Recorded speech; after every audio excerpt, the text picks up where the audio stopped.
Council द्वारा संचालित Indian certificate of secondary education ICSE परीक्षा के लिए हिंदी विषय में निर्धारित पुस्तक नया रास्ता का अध्याय 16।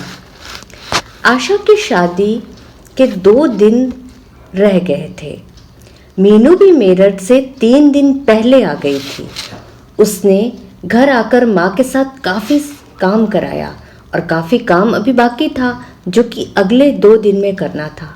आशा यद्यपि मीनू की छोटी बहन थी, परंतु मीनू को कभी भी यह एहसास नहीं हुआ कि उसकी छोटी बहन की शादी उससे पहले हो रही है।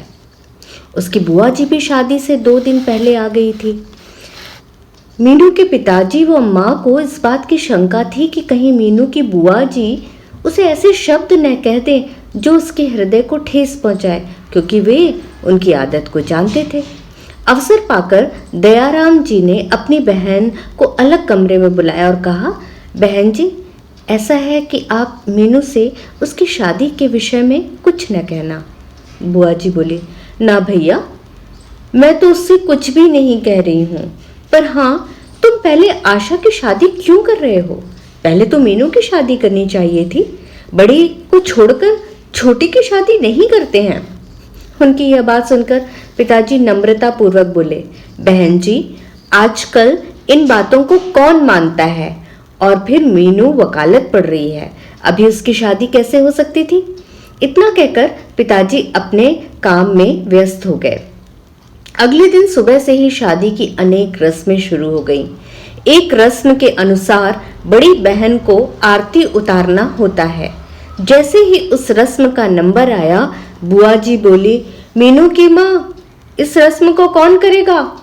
सामने बैठी मीनू की ओर इशारा करते हुए माँ बोली, बड़ी बहन ही करती है, यह रस्म इसलिए मीनू ही करेगी। मीनू? अरे मीनू कैसे कर सकती है? यह रस्म तो शादीशुदा बहन ही कर सकती है। मीनू की तो अभी शादी ही नहीं हुई है। बुआ जी कुछ उत्तेजित होकर बोली।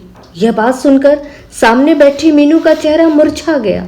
मीनू के मुरझाए चेहरे को देखकर माँ उसकी मनस्थिति समझ गई और बुआ जी से बोली, आजकल कौन मानता है इन सब बातों को?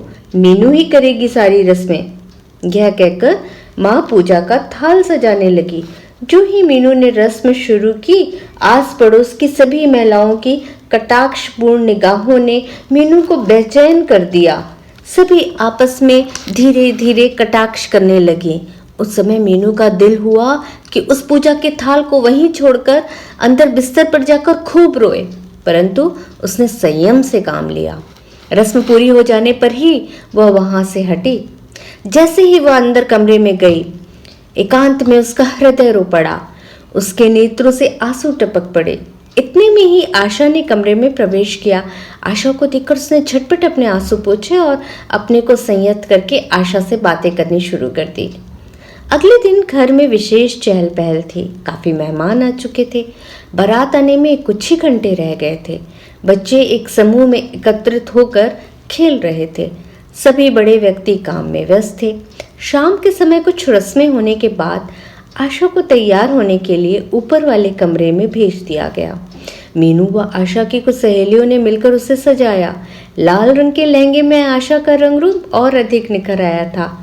जो कोई भी उसे देखता उसके रंग रूप की प्रशंसा करता। आशा के विवाह में पहनने के लिए मीनू ने एक साड़ी खरीदी थी। वैसे तो साड़ी पहनने में उसे बहुत अधिक परेशानी अनुभव होती थी, क्योंकि शुरू शुरू में साड़ी संभालना कोई आसान काम तो था नहीं, परंतु उसने अपने लिए विशेष तौर से विवाह में पहनने के लिए साड़ी खरीदी थी, इसलिए उसने साड़ी को ही पहना। हरे रंग की उसी साड़ी में मीनू बहुत सुंदर लग रही थी। हल्का सा मेकअप करने के बाद उसका रंग रूप निखर आया था। उसे साड़ी पहनने का अभ्यास नहीं था, इसलिए उसने साड़ी बांधकर पिन ठीक प्रकार से लगा लिए थे, जिससे किसी प्रकार की असुविधा न हो। झटपट तैयार होकर मीनू नीचे उतर आई। घर में काफी मेहमान आ चुके थे। उसने उन सबका स्वागत किया। इतने में ही आशा की 2 सहेलियां आ गईं। मीनू उनसे बात करने में व्यस्त हो गई। तभी उसका ध्यान उन 2 महिलाओं की ओर आकर्षित हुआ जो आपस में बैठी बातें कर रही थीं। पहली महिला ने पूछा, इनकी बड़ी बेटी कहाँ है जिसकी अभी शादी नहीं हुई है? दूसरी महिला ने मीनू की तरफ इशारा करते हुए बताया, वो सामने जो हरे रंग की साड़ी में खड़ी है वही बड़ी बेटी है। तीसरी महिला बोली, लड़की तो बड़ी सुंदर है, फिर इसकी शादी क्यों न हुई? इतना सुनकर पहली महिला बोल पड़ी, क्या पता चलता है आजकल की लड़कियों का, बड़े नखरे होते हैं इनके। दूसरी महिला तो मीनू के परिवार को अच्छी तरह जानती थी, बोली, यह लड़की वकालत पढ़ रही है, इसलिए इसने अभी शादी करने से मना कर दिया है। तभी पहली बोल पड़ी, पढ़ाने के चक्कर में कौन अपनी बेटियों को इतना जवान करता है? आधी उम्र तो पढ़ाई के चक्कर में ही निकल जाती है। मीनू आशा की सहेलियों के साथ खड़ी बातें कर रही थी, परंतु उसके कान उन महिलाओं की बात सुन रहे थे। यह सब बातें सुनकर वह बहुत ऊब चुकी थी। क्या इस समाज में किसी को अपनी तरह से जीने का अधिकार नहीं? वह शादी करे या ना करे, किसी को क्या चिंता है इस बात की? इस समाज को किसी तरह भी चैन नहीं पड़ता। इस तरह की बातें सुनकर मीनू का चंचल हृदय बेचैन उठता। उसके हृदय की पीड़ा को कोई नहीं समझ पाता था। फिर भी मीनू के अंदर बहुत सहन शक्ति थी। अपने दिल की पीड़ा को वह चेहरे तक आने न दे रही थी। जयमाला का कार्यक्रम भी संपन्न हो गया। मीनू प्रसन्नता पूर्वक हर कार्य करती रही और हर कार्यक्रम में भाग लेती रही। सुबह विदाई के समय आशा मीनू से लिपटकर खूब रोई थी। दयाराम जी व उसकी पत्नी के नेत्रों से तो आंसू रुक ही नहीं पा रहे थे। ये कैसी विचित्र घड़ी होती है। माता पिता जिस बेटी का लालन पालन इतने वर्षों तक लाड़ प्यार से करते हैं, उसी बेटी को सदा के लिए दूसरे के हाथों में सौंप देते हैं। हर पल रहने वाली बिटिया के लिए वह घर पराया हो जाता है। घर ही क्या, बिटिया भी तो पराया धन ही हो जाती है। जैसे ही आशा विदा हुई, माँ अंदर जाकर फूट फूट कर रो पड़ी। पिताजी के नेत्र भी जल से पूर्ण थे, परंतु उन्होंने अपने ऊपर संयम रखकर अपना काम शुरू कर दिया।